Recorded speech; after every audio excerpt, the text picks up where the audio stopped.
Hey, welcome back. Welcome to Black Screen Stories and Parables by Queen's Intuition. I got a good one for you. This one's about a boy who simply refuses to give up, or grow up for that matter. Let's see what happens. Mr. and Mrs. Darling lived near a little park in Bloomsbury, the quiet part of London, with their three children, Wendy, John, and Michael. The children's nursemaid was a shaggy old Saint Bernard called Nana, who always knew exactly what medicine to give for a cough or cold and can carry a spoon of stuff in her mouth without even spilling a drop. She was a treasure, and Miss Darling often said. At bedtime, Wendy used to tell her younger brothers exciting stories about Never Never Land, a magical place where children remain young forever, had big adventures with mermaids and Indians and pirates and fairies, and a remarkable boy called Peter Pan. He has sometimes come to the foot of my bed and played his pipes for me, Wendy said. And last time Nana caught him, he had to nip off his shadow as he escaped. One evening, Mr. and Mrs. Darling were going out for a party, and they kissed the children good night. And Miss Darling said to Wendy, "You're growing up, dear, and it's time you get a room of your own. This is the last night in the nursery." And so it happened on the same night. An extraordinary adventure for the Darling children had just begun. The moment after Mr. and Mrs. Darling left the house, the nursery windows blew open, and in flew Peter Pan and a fairy, longer than your hand. The fairy's name was Tinker Bell, and she moved in a sparkling shower of fairy dust and light. She flew about the room searching for something, finally landing on a dresser full of sewing things. There, sure enough, was Peter Pan's lost shadow. Peter woke Wendy by playing on the pipes and asked her if she'd be good enough to sew his shadow back to his feet again. "Oh, wow, I'm so glad you came tonight. You see, I have to grow up tomorrow, so I might have missed you. I can take you to Neverland with me if you want. You'll never grow up there, and you could tell stories to my lost boys every single night," Peter said.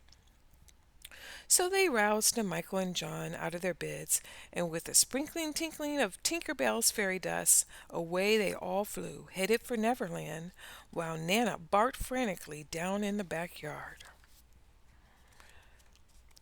There they go, flying all above the houses. Of all the delightful islands, Neverland was in the snuggest, most adventurous, of closest of all. The Lost Boys were looking for their leader, Peter Pan, and the Indians were looking for the pirates, and the pirates were led by the fierce Captain Hook. We're after Peter too. Peter had once in fair fight cut off Captain Hook's hand, and that's why he's called Captain Hook. Worse yet, Peter had thrown the hand at a crocodile, and it looked like it tasted so good, but unfortunately the crocodile had just swallowed it and the alarm that was ticking with a loud tick-tock, and he gave a fair warning that when the creature was nearby, that frightened Captain, and he was nowhere to be seen.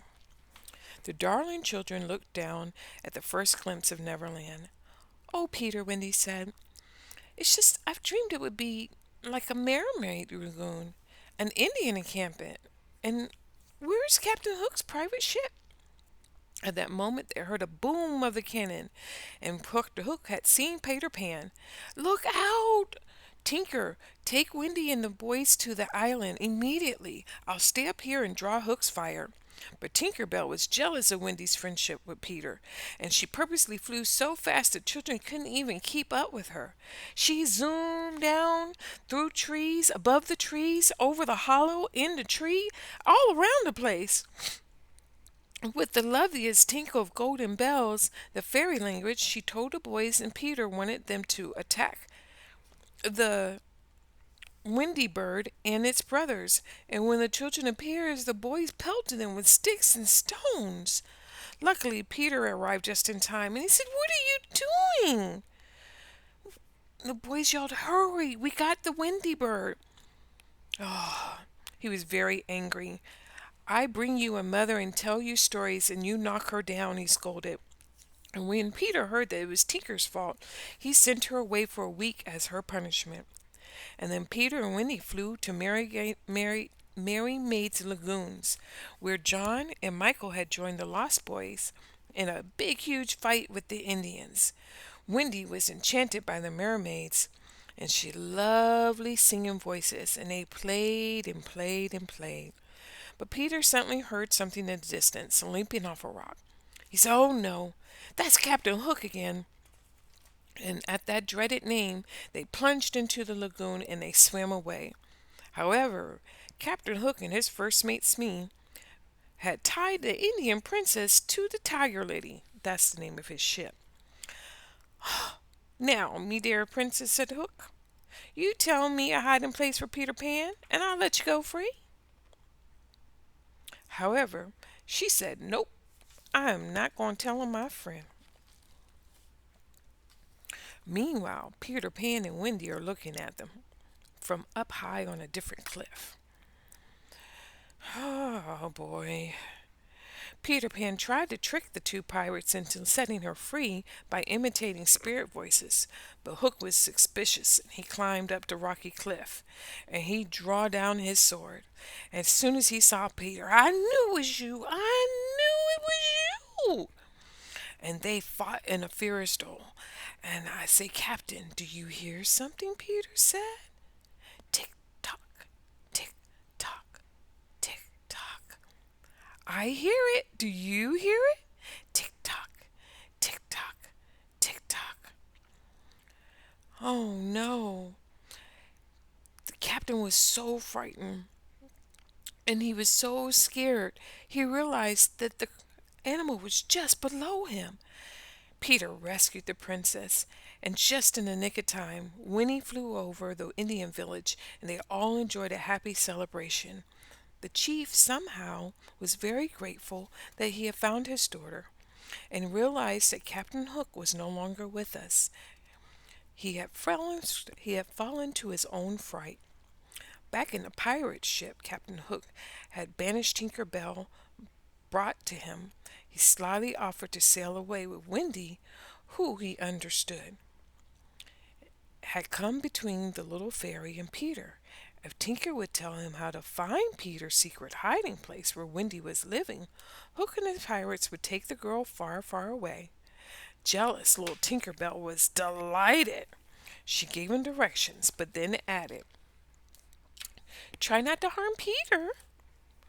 The pirate laughed and assured her, "Oh, I won't lay a hook or finger on him." And then he went on about his way. "Thank you." And then he immediately locked Tinker Bell in jail. Oh boy. Gleeful, the pirates listened to Captain Hook's instructions for finding Peter Pan's hideout, and then they were going to kidnap him and all the others, and they set out through the forest. Oh, we're in trouble because Peter thinks that he is gone. All except Peter Pan. Go ahead, go ahead, go ahead, go ahead. Oh, they'll miss us dreadfully. He followed the eager boys to the door. "Bye, Peter," she whispered, as the children scrambled off the hollow, and gave a word not to lay a finger on him. Oh no. Peter Pan opens this.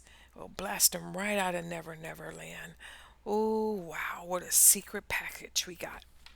So, Captain Hook is planning to give Peter a box that's a secret package, but it's no good. It's really something that is no good. "Hey, you want this? We left him a surprise package." "No, we don't want that," said Wendy. "Take it and go." When Tinker Bell was in the lantern, she heard the words and she was so sorry.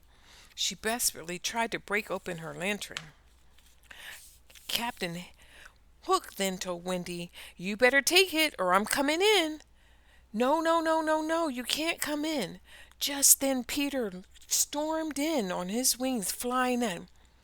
"This has gone too far. What are you doing? How did you survive?" "Hmm.